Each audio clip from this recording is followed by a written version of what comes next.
So now we've outlined all of the important parts, we have our main loops, and now the puzzle is just finding a way to fill the rest of this in a way that doesn't create a whole bunch of unnecessary pulls or pinching. So we can have some pulls here or there as needed, but we want to keep our loops as simple as possible. Now, the area I'm most uncertain about right now is the part just above his mouth and how that connects to the bites. So let's figure this out first. Though it looks like if we just connect these four vertices, we can make a quad pretty easily, and then just follow this down with another quad. So I'll actually just select this edge and then hit F to fill.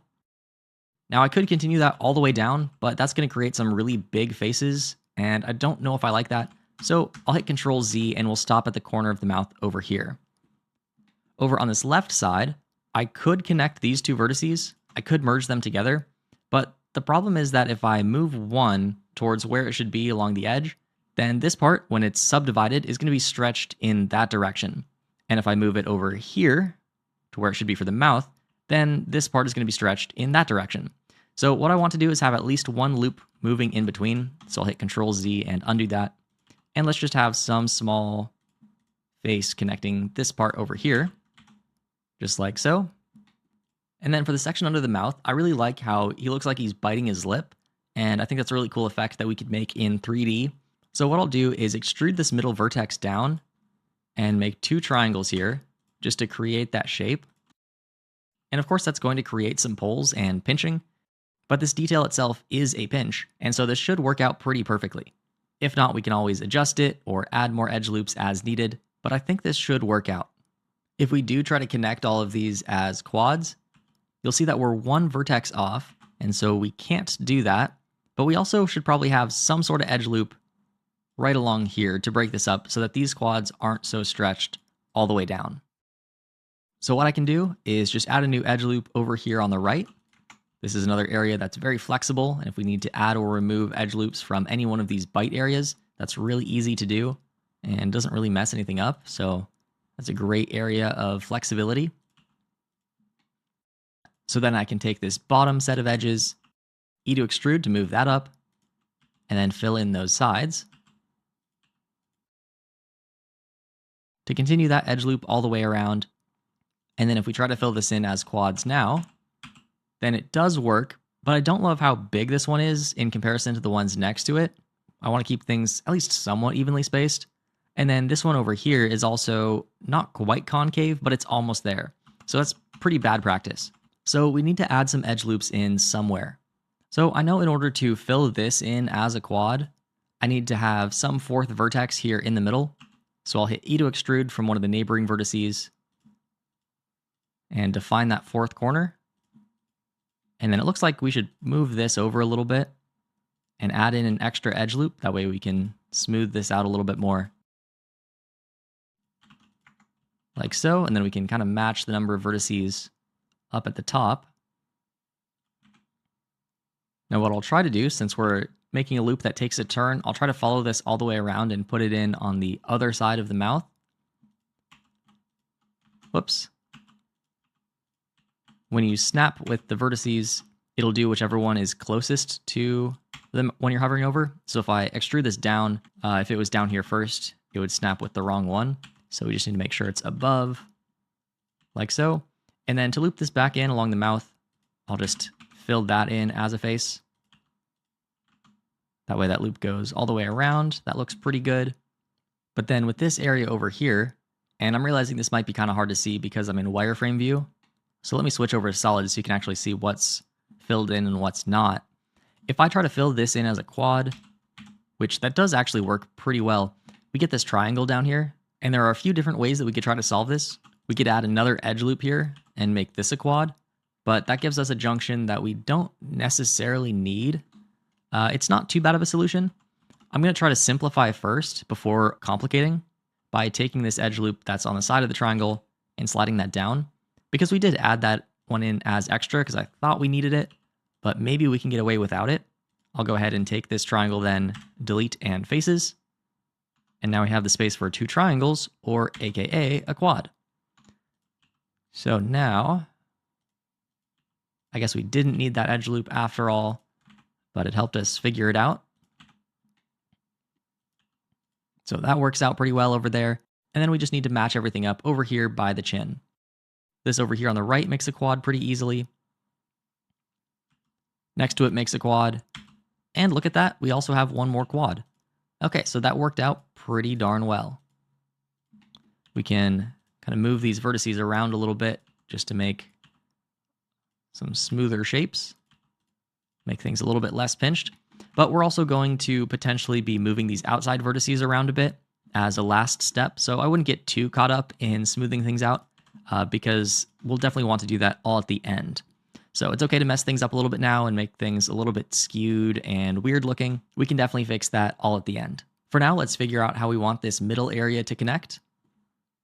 The edges between his eyes by his forehead can definitely be connected pretty easily. And then I'll select the bottom of that new face and just hit F one more time and F again. And with another tap of F, we've filled all the way down.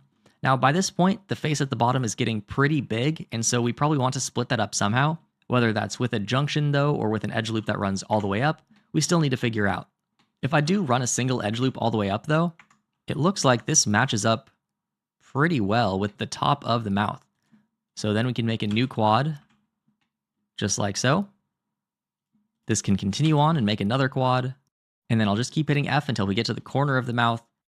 And then we have this loop that goes all the way up through the eye and kind of crosses over, and that loop is pretty ugly. I'm not sure I like that one.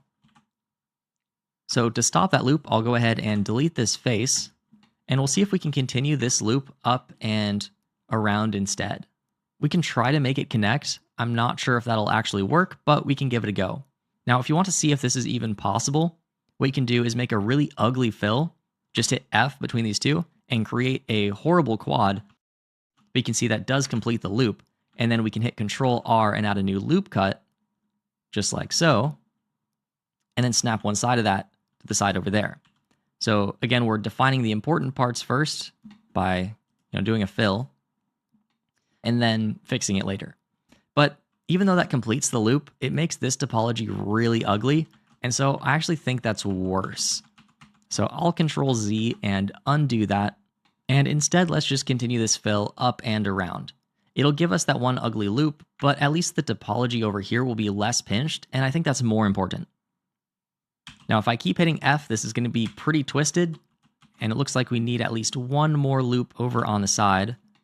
So I'll move this one down a little bit, Control R, add in a new one. That way these fill in pretty nicely, at least all the way up to here, where I can pull that one down, and again, add in one more. Fill in that section. And I'll evenly space these out a bit better, just like so. And then I'd like this loop to finish all the way over here, such that it's not continuing to wind around the whole object there. So let's just take the top edges, E to extrude, S to scale those down, and then fill in the sides as quads. Again, this loop still isn't perfect. I don't love this pull over here that's causing all of this twisting, but it's not causing us any pinching or any other issues, so I'm not too worried about it. Here, let's just see what we can fill in as quads. If I select the edge on the right and just tap F, then that fills in a pretty nice quad. And I can massage the vertices into place. I do want the width of this outline to be pretty even all the way around, so I'll try not to make that too thick, maybe even move those up a little bit. And then I'll also move things over so they're more evenly spaced. We can also double tap G and slide things around. And we might need to add or remove some edge loops just to make everything fit, but it's pretty clear that we need at least one more loop on the inside here so that the faces aren't stretched all the way from the top to the bottom. So let's add a loop that goes all the way around his brow. I'll select all of the edges there except for the end two, and just hit E to extrude and move them upwards. S to scale them down, and then on the left side I can fill that in as a quad.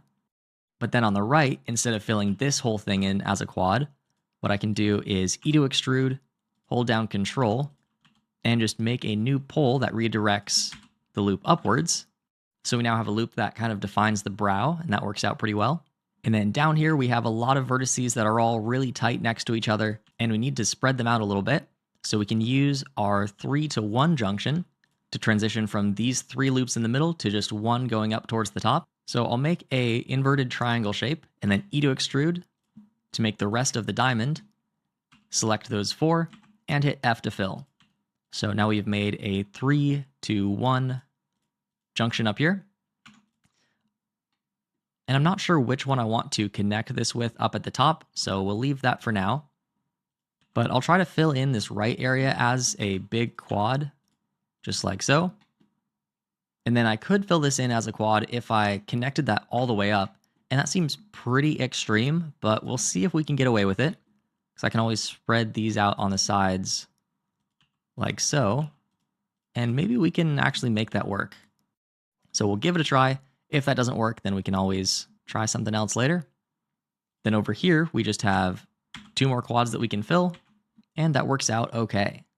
But now that I'm looking at it, I don't love how we have this whole pole over here, this big junction, and this pole. It does all look a little bit messy. So maybe what we can do is, instead of transitioning from 3 to 1, just let these run up all the way through the top. So I'll delete that big diamond face in the middle, select the 2 edges up here at the top, and then go to our vertex menu and choose Rip Vertices and Fill. That way I can separate these out with a face loop in between, just like so, and then Control R to add in 1 more edge loop in the middle, and then pretty easily just make these quads by selecting one side and tapping F twice. Okay, so we're almost there, but we definitely have a lot more vertices concentrated up here. And when we add the subdivision surface modifier, that's going to make this look less circular. So we need to spread this out a little bit more evenly. So I'll just take some time and do that. It's going to be a little bit tedious, but that's kind of the nature of it. You can do a little bit of rotation, and I'm not going to care too much about these inside loops just yet. I'm just going to leave them as weird, and then we'll fix them all at the end. So if they're a little bit bent, a little bit weird, that's okay. We can just smooth them out later. And actually, the smooth operator can do a pretty good amount of the work for us. So just focus on making the outer edge a little bit more evenly spaced. Maybe scale these down a little bit. Okay, that's looking a bit better. And we did forget to fill in the mouth, but since we set the same number of vertices on the top as the bottom, then it's really easy. We just select the edge on the left and just keep tapping F until we get to the end. And there we go. That was it. So now what we can do to smooth out this area up at the top is just select all of these vertices that make up that kind of problem area. I'll Control right click and drag to loop select. And then I'll also hit Control plus just to select the entire forehead. And then I don't want to end up pulling the corners of the eyes accidentally. So I'll go ahead and B middle mouse button and deselect those areas in particular, but the tops of the eyes are fine. And then I'll just right click while I'm in vertex select mode and choose smooth vertices. Drag that all the way up to 1, and that's going to help quite a bit. So it's not going to be perfect after that. It might pull some areas down, and we might need to manually go and fix them later. But you can see just even that made this look so much better. Before it was a giant mess, and now it actually looks pretty good. So I could spend all day just tweaking vertices like this. So I'll save you some pain and not spend hours doing that, because you probably don't want to watch me do that. But once you have something that looks reasonably okay, then we can move on to the fun part.